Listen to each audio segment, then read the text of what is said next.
Event horizon. ये कहानी भविष्य की होती है, यानी कि 2040 की, जहां दिखाया जाता है कि अब साइंस ने बहुत तरक्की कर ली है और यहाँ वैज्ञानिकों ने एक बहुत बड़े स्टारशिप को बनाया है जिसके अंदर वो वर्म होल को भी बना सकते हैं, जिससे कि वो कई लाइट ईयर्स की दूरी जल्दी से तय कर सके। और अब स्टारशिप की तरफ से एक पूरी की पूरी टीम को प्रॉक्सिमा सेंचुरी की तरफ भेजा जाता है। जब इनका शिप नेपच्यून प्लैनेट के पास पहुंचता है तो ये वर्म होल को स्टार्ट करते हैं और देखते ही देखते पूरा का पूरा स्टारशिप गायब हो जाता है और अगले 7 सालों तक उसका कोई पता नहीं चलता। उसके बाद साल 2047 में, यानी 7 साल के बाद, स्टारशिप वहीं पर होता है जहां से वो गायब हुआ था, यानी नेपच्यून प्लैनेट के पास। वहीं हमें एक डॉक्टर को दिखाया जाता है जिनका नाम डॉक्टर विलियम होता है। उसको उसकी पत्नी के बुरे बुरे ख्याल आते, जिसकी मृत्यु हो चुकी होती है। दरअसल ये वही डॉक्टर है जिसने स्टारशिप जो डिजाइन किया था। अब उनको उस शिप की इन्वेस्टिगेशन के लिए भेजा जाता है। इनके साथ और भी लोग होते हैं। इन सबको स्लीपिंग चैम्बर में भेजा जाता है और जब डॉक्टर विलियम चैम्बर में होते हैं तभी उनको अपनी पत्नी के विजन आते हैं, जिसे वो चिल्लाना शुरू कर देते हैं। उसके बाद बाकी सब जाग जाते हैं। फिर उनको बाहर निकाला जाता है। अब सब के सब उस स्टारशिप के पास पहुंच चुके होते हैं जिसका नाम इवेंट होराइजन है और उन सबको पता है मिशन बहुत खतरनाक है। दरअसल ये शिप गायब हुआ और कहां गया और कहां से वापस आया, उसके बारे में किसी को कुछ भी नहीं पता होता। इनकी चिंता तब और भी ज्यादा बढ़ जाती है जब उनको एक सिग्नल मिलता है जिसका मतलब होता है मुझे आजाद कर दो। ये कुछ भी नहीं समझ पाते कि इन्हें अब क्या करना चाहिए। अब ये स्टारशिप के पास पहुंच जाते हैं। उसके बाद डॉक्टर विलियम 2 लोगों के साथ स्टारशिप के अंदर जाने का फैसला लेते हैं क्योंकि इन्हें वहां से कोई भी रिप्लाई नहीं आ रहा होता। ये अपने स्पेसशिप को स्टारशिप से पहले ही अटैच कर चुके होते हैं। उसके बाद ये तीनों के तीनों उस शिप के अंदर चले जाते हैं। उसके बाद वो देखते हैं कि ये शिप पूरी तरह से सुनसान है और बहुत बड़ा है। इसलिए वो अब तय करते हैं कि वो अलग अलग दिशा में जाकर इन्वेस्टिगेशन करेंगे। अब जो डॉक्टर का साथी होता है जिसका नाम पीटर होता, वो एक अलग चैम्बर में चला जाता है जहां पर खून के निशान है और इसको एक इंसान की बॉडी भी दिखाई देती है जो बहुत बुरी हालत में होती है।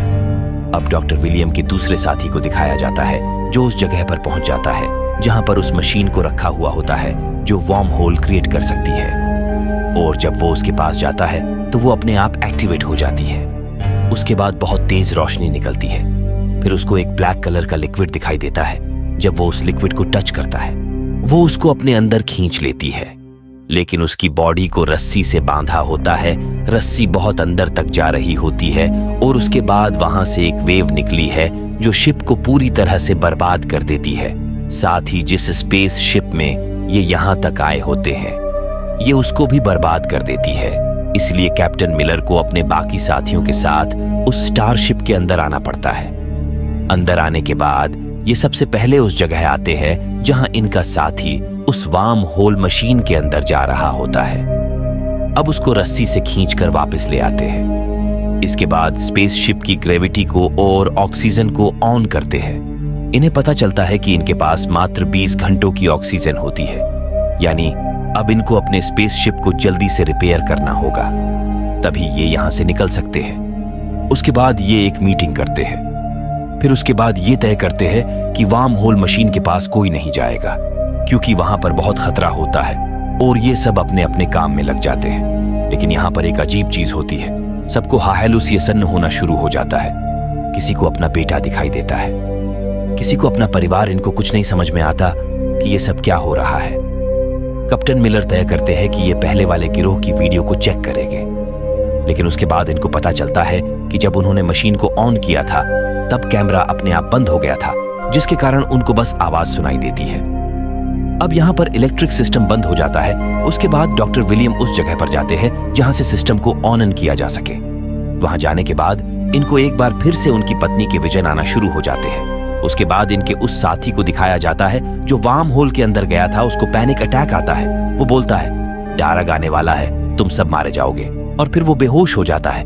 कैप्टन मिलर को कुछ भी नहीं समझ आता अब क्या किया जाए। साथ ही इन सब के आर्गुमेंट होना शुरू हो जाते हैं। इनको लगता है कि 7 साल पहले स्टारशिप जिस दुनिया में गया था वो वहां से वहां की डाक पवार अपने साथ लाया है, लेकिन इनकी बात कितनी सच है किसी को कुछ नहीं पता होता।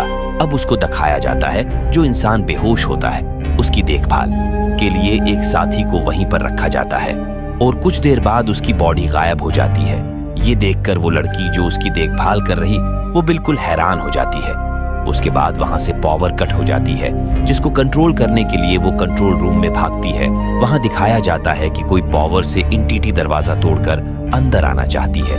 यहाँ पर विलियम भी होते हैं जिनको देखकर लगता है कि इनको किसी ने हिप्नोसिस किया हुआ है। वो दरवाजा खोलने वाला होता कि उनको लेफ्टिनेंट रोक लेती है। यहाँ पर वो लड़का भी होता है जो गायब हुआ था। उस बहुत बुरे बुरे विजन आ रहे होते हैं और वो तय करता है कि वो स्पेस में जाकर अपनी जान देगा और वो ऐसा कर भी लेता है। लेकिन डॉक्टर विलियम उसको बचा लेते हैं। फिर उसको अंदर लाया जाता है और उसको स्लीपिंग मोड में डाला जाता है ताकि वो फिर ऐसा ना करे। अब कैप्टन को यकीन हो जाता है कि 7 सालों के लिए ये स्पेसशिप जिस दुनिया में गया था वहां से उसके साथ कोई बुरी इंटिटी भी साथ आई है जो इन्हें इनकी कमजोरियों की विजन दिखा रही है ताकि ये अपने आप को खुद खत्म कर दे। यहाँ पर एक डॉक्टर भी होता है जो बताता है कि जिस कोड को हमने ट्रांसलेट किया था उसका मतलब मुझे आजादी दो नहीं, बल्कि उसका मतलब था खुद को नरक से बचाओ। ये बात कितनी सच है ये किसी को नहीं पता। अब इनका स्पेस शिप ठीक हो जाता है, यानी कि ये अब अपनी दुनिया में वापस जा सकते हैं। अब ये उस वीडियो को भी ठीक कर लेते हैं जिसमें देखते हैं कि जब ये शिप वॉर्म होल के अंदर गया था तब सबने एक दूसरे को मारना शुरू कर दिया था और अब कैप्टन मिलर तय करते हैं कि वो इसको डिस्ट्रॉय करके अपनी दुनिया में चले जाएंगे। लेकिन विलियम इसके खिलाफ होते हैं। असल में वो अब भी डार्क इंटिटी के कब्जे में होते हैं जो उनको उनकी मेरी हुई वाइफ को दिखा रही होती है। वो बोलते हैं कि मैंने तुमको उस वक्त छोड़ दिया था लेकिन अब नहीं, अब मैं यही रहूंगा। उसके बाद वो अपनी आंखें भी खराब कर लेते हैं। साथ ही जिस स्पेसशिप में यहां आए हुए होते हैं वो उसको ब्लास्ट कर देता है। वहीं हमें मेडिकल टेक्नीशियन को दिखाया जाता है जो अपने साथी के साथ ऑक्सीजन सिलेंडर निकाल रही होती है। उसके बाद उसको अपने बेटे का विजन आता है। जब वो उसकी तरफ जाती है तो नीचे गिर जाती है जिससे उसकी मृत्यु हो जाती है। डॉक्टर विलियम अपने एक साथी को मार देते हैं। अब कैप्टन तय करते हैं कि वो डॉक्टर को मार देंगे। इससे पहले वो मारने जाते हैं। वो देखते हैं कि उनका एक साथी जख्मी है। वो उसको बचाते हैं और अब डॉक्टर उस मशीन को यानी कि वार्म होल वाली मशीन को ऑन कर देते हैं और अब वो सबको मारना चाहते हैं। इनका एक साथी स्पेसशिप से बाहर होता जिसको मारने के लिए वो गोली चलाते हैं जिससे स्पेसशिप में हॉल हो जाता है जिससे सबके सब बाहर जाने लगते हैं। लेकिन सबके सब कुछ ना कुछ पकड़कर अपने आप को रोक लेते हैं। लेकिन डॉक्टर विलियम बाहर चले जाते हैं जिससे उनकी मृत्यु हो जाती है। अब कैप्टन मिलर और 2 उनके साथी ही बचे हैं। अब ये यहाँ से निकलना चाहते हैं लेकिन ये स्पेसशिप बहुत बड़ी है। इसके एक हिस्से में मशीन लगी है जो अब ऑन है और ये तय करते हैं कि ये अब उस मशीन वाले हिस्से को ब्लास्ट कर देंगे और दूसरे हिस्से से अपनी दुनिया में चले जाएंगे। और जब ये ब्लास्ट करने की तैयारी कर रहे हैं तो देखते हैं कि शिप में लाल रंग का लिक्विड आना शुरू हो जाता है। अब कैप्टन को दिखाया जाता है जो डेटोनेटर को लेके वहां से जाने वाले होते हैं। उनको आग दिखती है जिससे बचकर वो भाग रहे होते हैं और वो वहां आ जाते हैं जहां पर मशीन है और अब उनको डॉक्टर विलियम दिखाई देते हैं। वो बोलते हैं कि मुझे मशीन ने बचा लिया है, मरा नहीं हूं। अब तुमको नरक जाने से कोई नहीं बचा सकता है।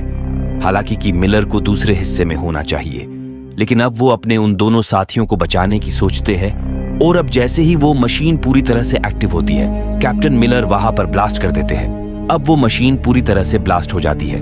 उनके दोनों साथी वहां से निकल जाते हैं और देखते हैं कि आसमान में पूरा का पूरा वार्म होल बन जाता है जिसमें वो स्पेसशिप चली जाती है और ये दोनों बच जाते हैं और उनके साथ वो साथी भी होता है जिसको इन्होंने बेहोश किया था। ये अब अपने आप को स्लीपिंग चैम्बर में बंद कर लेते हैं। अब ठीक 72 दिनों के बाद उनको बचाने एक टीम आती है।